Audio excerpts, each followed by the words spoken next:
ನಾಳೆ ಕೇಂದ್ರ ಸರ್ಕಾರದ ಬಜೆಟ್ ಬಜೆಟ್ ಅನ್ನು ಮಂಡಿಸಲಿದ್ದಾರೆ ನಿರ್ಮಲಾ ಸೀತಾರಾಮನ್. ಇನ್ನು ಕೇಂದ್ರ ಹಣಕಾಸು ಸಚಿವೆ ಸಂಸತ್ತಿನಲ್ಲಿ 2026-27ನೇ ಸಾಲಿನ ಬಜೆಟ್ ಅನ್ನು ಮಂಡನೆ ಮಾಡಲಿದ್ದಾರೆ ವಿತ್ತ ಸಚಿವೆ ನಿರ್ಮಲಾ ಸೀತಾರಾಮನ್. ಸತತ 9ನೇ ಬಾರಿ ಬಜೆಟ್ ಅನ್ನು ಮಂಡಿಸಲಿದ್ದಾರೆ ಸಚಿವೆ.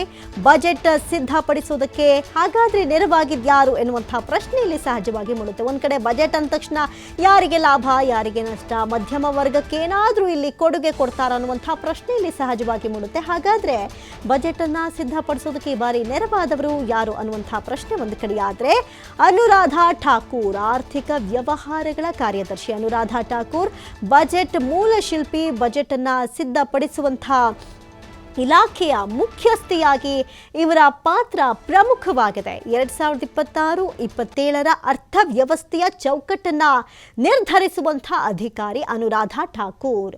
ಹಿಮಾಚಲ ಕೇಡರ್ನ IAS ಅಧಿಕಾರಿ, IAS ಆಗಿರುವಂತಹ ಅನುರಾಧಾಗೆ ಠಾಕೂರ್ಗೆ ಇದು ಮೊದಲ ಬಜೆಟ್ ಆಗಿರುತ್ತೆ. ಬಜೆಟ್ ಇಲಾಖೆಯ ನೇತೃತ್ವವನ್ನ ವಹಿಸಿದಂತಹ ಮೊದಲ ಮಹಿಳಾ ಅಧಿಕಾರಿ ಎನ್ನುವಂತಹ ಹೆಗ್ಗಳಿಕೆಗೆ ಇವರು ಸದ್ಯಕ್ಕೆ ಪಾತ್ರರಾಗಿದ್ದಾರೆ. ಬಜೆಟ್ ಸಿದ್ಧಪಡಿಸೋದಕ್ಕೆ ನೆರವಾದವರು ಯಾರು ಅಂತ ಕೇಳೋದಾದ್ರೆ ಅನುರಾಧಾ ಠಾಕೂರ್ ಆರ್ಥಿಕ ವ್ಯವಹಾರಗಳ ಕಾರ್ಯದರ್ಶಿ ಇವರು. ಈ ಒಂದು ಬಜೆಟ್ ಇಲಾಖೆಯ ನೇತೃತ್ವವನ್ನ ವಹಿಸಿದಂತಹ ಮೊದಲ ಮಹಿಳಾ ಅಧಿಕಾರಿ ಎನ್ನುವಂತಹ ಹೆಗ್ಗಳಿಕೆ ಸದ್ಯಕ್ಕೆ ಅನುರಾಧಾ ಠಾಕೂರ್ ಅವರಿದೆ. ಇನ್ನು ಅರವಿಂದ ಶ್ರೀವಾತ್ಸವ ಕಂದಾಯ ಕಾರ್ಯದರ್ಶಿ, ಅರವಿಂದ್ ಕರ್ನಾಟಕ ಕೇಡರ್ನ IAS ಅಧಿಕಾರಿ. ತೆರಿಗೆ ಪ್ರಸ್ತಾವನೆಗಳನ್ನ ಸಿದ್ಧಪಡಿಸುವಂತಹ ಜವಾಬ್ದಾರಿ, ತೆರಿಗೆ ಆದಾಯ, ಕಾರ್ಪೊರೇಟ್ ತೆರಿಗೆ, GST, ಕಸ್ಟಮ್ಸ್ ನಿರ್ವಹಣೆ, ಕಂದಾಯ ಕಾರ್ಯದರ್ಶಿಯಾಗಿ ಅರವಿಂದ್ಗೆ ಇದು ಮೊದಲ ಬಜೆಟ್ ಆಗಿರುತ್ತೆ. ಹಣಕಾಸು ಸಚಿವಾಲಯದ ಬಜೆಟ್ ವಿಭಾಗದ ಜಂಟಿ ಕಾರ್ಯದರ್ಶಿ ಅನುಭವ ಇವರಿಗಿದೆ. ಅಲ್ಲಿಂದ ಅರವಿಂದ್ ಪ್ರಧಾನಿ ಕಚೇರಿಗೆ ನಿಯೋಜನೆಗೊಂಡಿದ್ರು.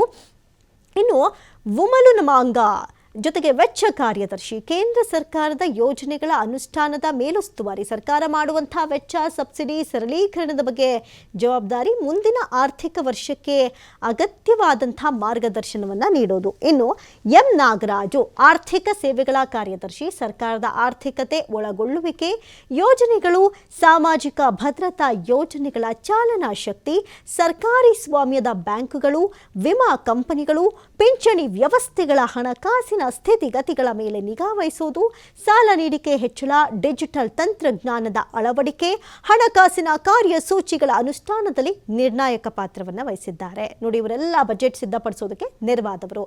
ಇನ್ನು ಅರುಣೇಶ್ ಚಾವ್ಲಾ ಹೂಡಿಕೆ ಮತ್ತು ಸಾರ್ವಜನಿಕ ಆಸ್ತಿ ನಿರ್ವಹಣಾ ಇಲಾಖೆ ಕಾರ್ಯದರ್ಶಿ, ಬಂಡವಾಳ ಹಿಂತೆಗೆತ ಮತ್ತು ಖಾಸಗೀಕರಣ ಯೋಜನೆಗಳ ನೀಲಿನಕ್ಷೆಯ ಹೊಣೆ ಇವರದ್ದಾಗಿರುತ್ತೆ. ತೆರಿಗೆಯೇತರ ವರಮಾನದ ಗುರಿಗಳನ್ನು ನಿರ್ವಹಿಸುವಂತಹ ಕೆಲಸವನ್ನ ಇವರು ನಿರ್ವಹಿಸಿದ್ದಾರೆ. ಇನ್ನು ಕೆ ಮೋಸೆಸ್ ಚಲಾಯಿ ಸಾರ್ವಜನಿಕ ಉದ್ದಿಮೆಗಳ ಇಲಾಖೆ ಕಾರ್ಯದರ್ಶಿ ಇವರು, ಕೇಂದ್ರ ಸ್ವಾಮ್ಯದ ಉದ್ದಿಮೆಗಳ ಬಂಡವಾಳ ವೆಚ್ಚದ ಯೋಜನೆ, ಬಜೆಟ್ನಲ್ಲಿನ ಅನುದಾನ ಬಳಕೆ ಖಾತ್ರಿಪಡಿಸುವಂತಹ ಜವಾಬ್ದಾರಿ ಇವರ ಹೆಗಲ ಮೇಲಿದೆ. ಹಣಕಾಸಿನ ಪರಿಸ್ಥಿತಿ ಮೇಲ್ವಿಚಾರಣೆ ಮಾಡುವಂತಹ ಹೊಣೆಗಾರಿಕೆ.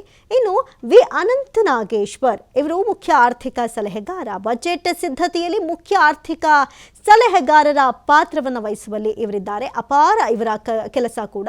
ಇನ್ನು ಕಚೇರಿ ಕೂಡ ಬಜೆಟ್ ಸಿದ್ಧಪಡಿಸುವಲ್ಲಿ ತೊಡಗಿಕೊಂಡಿಸಲಾಗಿರುತ್ತೆ. ಬಜೆಟ್ಗಾಗಿ ದೇಶದ ಅರ್ಥವ್ಯವಸ್ಥೆಗೆ ಸಂಬಂಧಪಟ್ಟಂತಹ ಮಾಹಿತಿಯನ್ನು ಈ ಕಚೇರಿ ನೀಡಿದೆ. ವಿವಿಧ ವಲಯಗಳ ಸಾಧನೆಗಳ ಪರಾಮರ್ಶೆಯನ್ನ ಮಾಡ್ತಾರೆ. ಜಾಗತಿಕ ಅಪಾಯ, ಸವಾಲು, ಮೌಲ್ಯಮಾಪನ ಮಾಡಿದಂತಹ ವಿವರವನ್ನ ಇವರು ಒದಗಿಸ್ತಾರೆ. ಪ್ರಮುಖ ಆರ್ಥಿಕ ಸುಧಾರಣೆಗಳು, ಆರ್ಥಿಕ ನೀತಿಗಳು, ಹಣಕಾಸಿನ ಕಾರ್ಯತಂತ್ರಗಳ ಬಗ್ಗೆ ಹಣಕಾಸು ಸಚಿವರಿಗೆ ಸಲಹೆಯನ್ನ ನೀಡಿದ್ದಾರೆ.